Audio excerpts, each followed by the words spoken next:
Hi guys! I'm Sir Marco. So today, gagawa tayo ng ating Choco Moist Cupcake. So yung mga gagamitin natin, i-ready muna natin. Gagamit tayo ng flour, baking soda, baking powder, salt, sugar, at cocoa para sa ating dry ingredients. At para naman sa ating wet ingredients, gagamit tayo ng milk, egg, water, oil, at ating vanilla extract.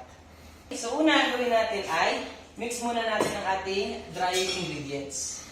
So for our dry ingredients, unahin natin itong ating flour, baking soda, baking powder, ating salt, sugar, at syempre yung ating cocoa powder. So ito namang ating Choco Moist Cupcake, hindi naman siya maselan. So yung ating method ay kahit all-in-one method pwede natin gawin dito. Okay, so mix muna natin una yung ating dry ingredients. So mekos-mekos lang naman yan, ang ating dry ingredients. Kapag nahalo na natin ng mabuti, syempre susunod natin gawin ay yung ating liquid ingredients ay haluin na rin natin.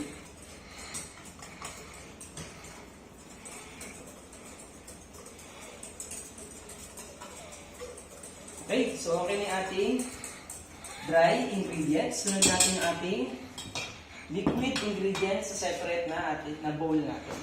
Okay, so una natin ay yung ating milk. Sunod naman ay ang ating egg, water, ang ating oil, at syempre yung ating vanilla extract. So gamit tayo ng rubber scraper para kasi konti lang ating vanilla extract. Nakuha natin ito. Okay, so after nyan,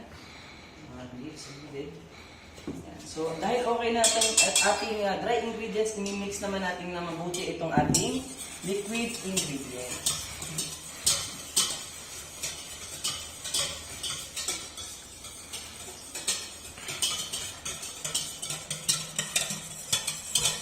So after natin mahalo yung ating liquid ingredients, paghahaluin na natin yung ating dry at liquid ingredients. So, sa paghalo nito, kailangan pakonti-konti lang para maging well incorporated sila.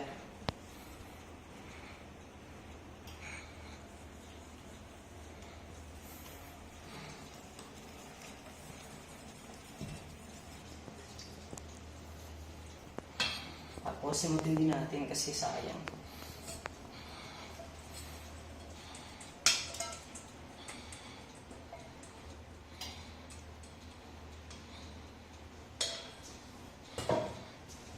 Gawin natin mabuti.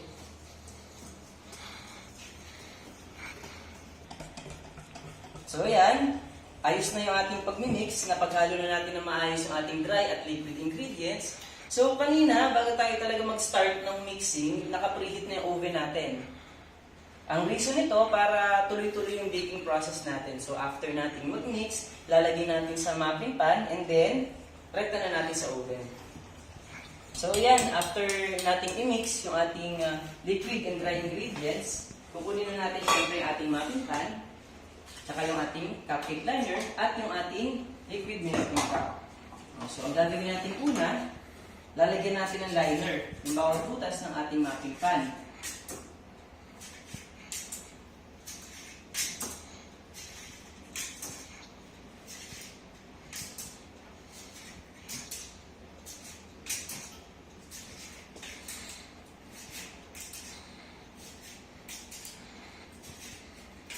After nun, para madali natin maisalin, no, nang hindi tumatapon, walang masyadong sabit, isasalin natin itong ating mixture, itong butter mixture dito sa ating liquid measuring cup. So, kunin ko yung scraper natin para masimot natin siya.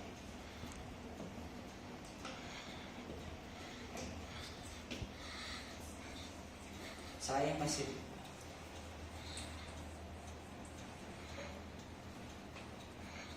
Bango, may chocolate na siya.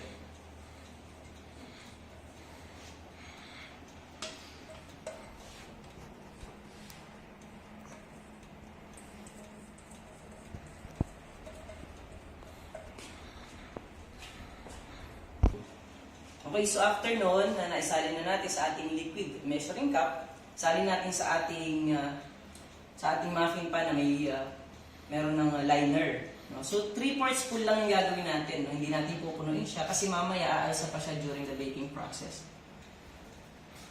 So dahan-dahan lang para hindi mag-over. Yan, mga 3/4 full lang. Yan, okay. Tapos yan.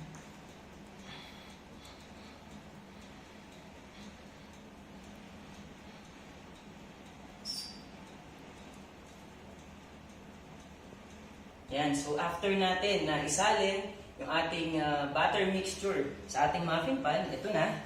No? Ilalagay na natin siya dito sa ating oven. Ibabake na natin siya. Sa ating oven, na-reach na yung proper temperature. Natin natin kanina. So, pagkabukas, init na. Ilagay natin yung ating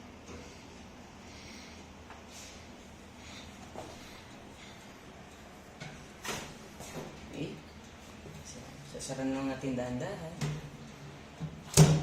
Okay. So, yun siya. Hintayin lang natin siya ng 15 to 18 minutes. Tapos, check natin kung luto na. Okay?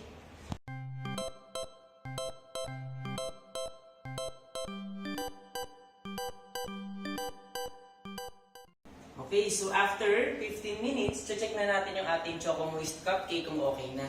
So, open lang natin yung ating oven. Dahan-dahan lang kasi merong heat, di ba? Baka ma-burn tayo. So, after nyan, check lang natin. Okay, so pag pinusok natin at wala nang sumasama, ibig sabihin, okay na siya. So, kukunin na natin siya. Check natin, dahan-dahan lang. Para palamigin natin.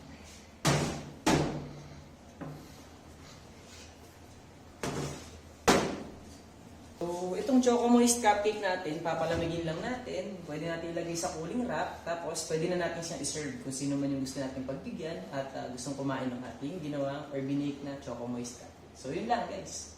Thank you.